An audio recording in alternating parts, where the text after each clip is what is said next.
America, frick yeah! Good afternoon, everyone. Welcome to McMahon's Theatre. Macbeth has been one of the best studied plays in history. Act IV acts as a transition from Macbeth's glorious rise to his tragic downfall.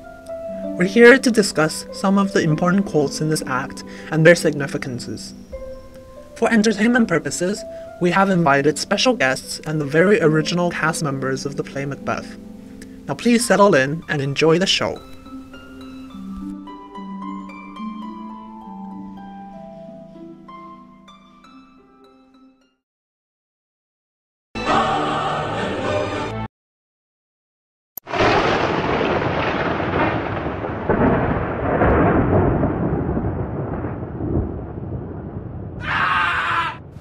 Double, double, toil and trouble, fire burn and cauldron bubble.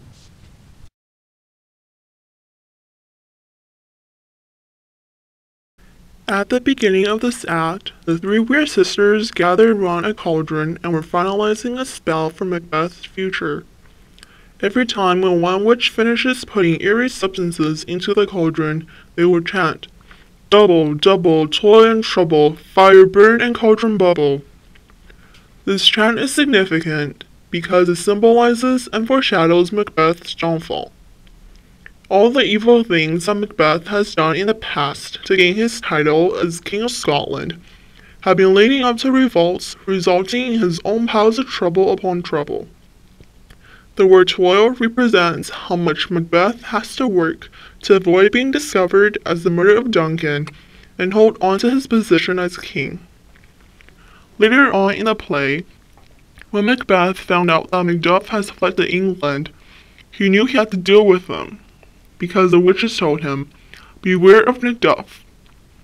In order to keep his noble title, he commanded assassins to kill Macduff's family.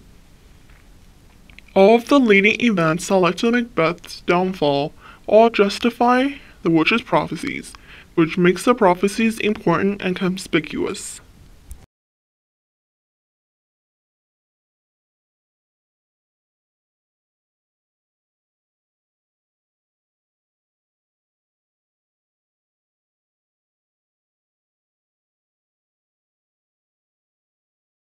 The castle of Macduff I will surprise, seize upon Fife, gives to the edge of my sword, his wife, his babes, and all unfortunate souls that trace him in his line. This was said by Macbeth at the end of Act IV, Scene 1, after his meeting with the witches and the prophecies of his fate. It summarizes what's going to happen in the next scene. Macbeth sends his assassins to invade Macduff's castle and kill everyone that may be a possible candidate as Macduff's successor. He does because he suspects that Macduff will be a helping hand in his downfall. The assassins end up murdering Lady Macduff and her son, which enrages Macduff into joining Malcolm in the overthrowing of a tyrant Macbeth. This scene shows that Macbeth has been downgraded to the point where he feels no guilt in killing women and children.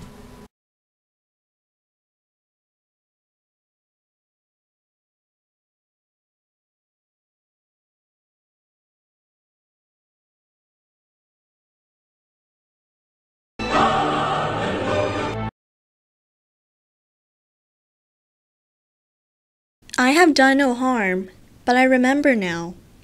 I am in this earthly world where to do harm is often laudable. To do good sometime, accounted dangerous folly. Why then, at last, do I put up that womanly defense to say I have done no harm?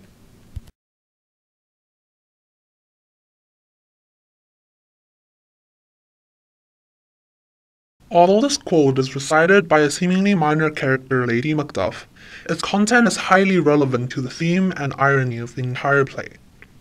It challenges the traditional just world bias that states you will receive no harm if you have done no harm.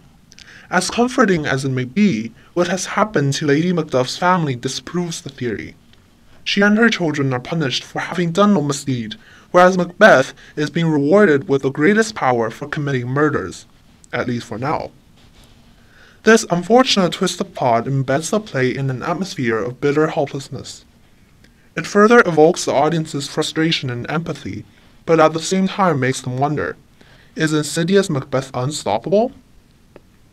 Such a paradox also functions as foreshadowing because the audience would have been enraged about a plot so unjust. Macbeth appears to enjoy the influence right now, but would the pleasure last? Are villains really the ultimate winners?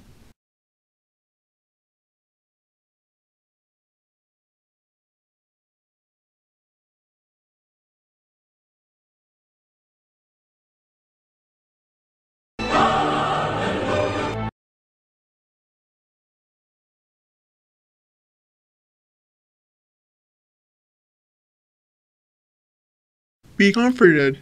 Let's make us medicines of our great revenge to cure this deadly grief.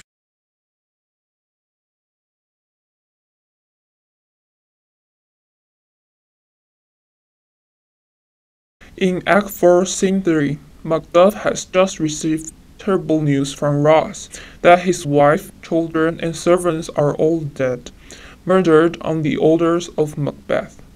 Macduff left Scotland to meet Malcolm and give him his support to get the crown back from Macbeth. Unable to get at Macduff himself, Macbeth sends murderers to kill his family instead. Macduff reacts to the news with a numb disbelief. Therefore, Malcolm tries to comfort and motivate him. Malcolm uses this metaphor to encourage a strong and manly response by suggesting that taking revenge against Macbeth will cure Macduff's sore. Indeed, Malcolm follows up later, saying Macduff should dispute like a man. This quotation is important because the idea of being a man rather than a woman or beast is an important idea in the play. Macduff is very much a man, but his grief shows his humanity too. The grief is a dead grief, not only because of the death of Macduff's family, but also because it acts as a powerful motivation for Macduff to kill Macbeth.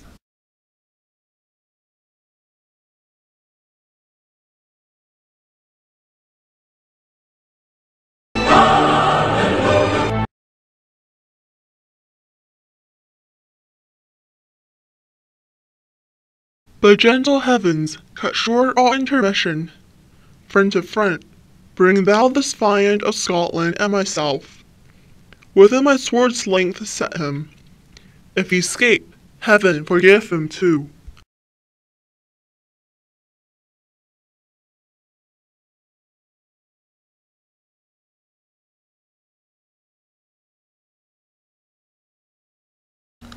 Macduff displays his anger and desperation for revenge in this quote. Let's keep in mind that in Shakespeare's time, it's one thing to kill other threatening men for power, but it's something completely different and way more acceptable to kill children and women no matter what deed they have done, let alone innocent ones such as Lady Macduff and her children. Therefore, Macduff's emotional reaction is appropriate and understandable. He elicits the audience's sympathy in this scene, but does not digress too far from the principal element of violence of the play. He begs heaven to bring Macbeth to him, to allow him to have the ultimate fight with Macbeth. With this quote, Macduff expresses his determination to end Macbeth's life.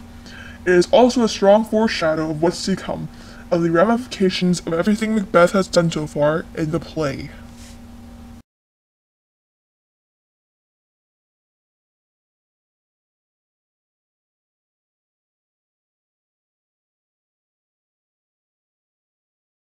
I hope you've enjoyed our show. Now let's give a round of applause to the three witches. Yay! Macbeth, Whoa, bitch, get out the way. Get out the way, bitch, get out the way. Macduff, Yay! and Lady Macduff.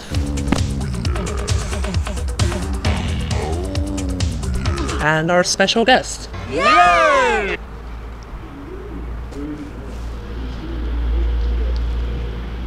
Thank you for coming. Have a great week.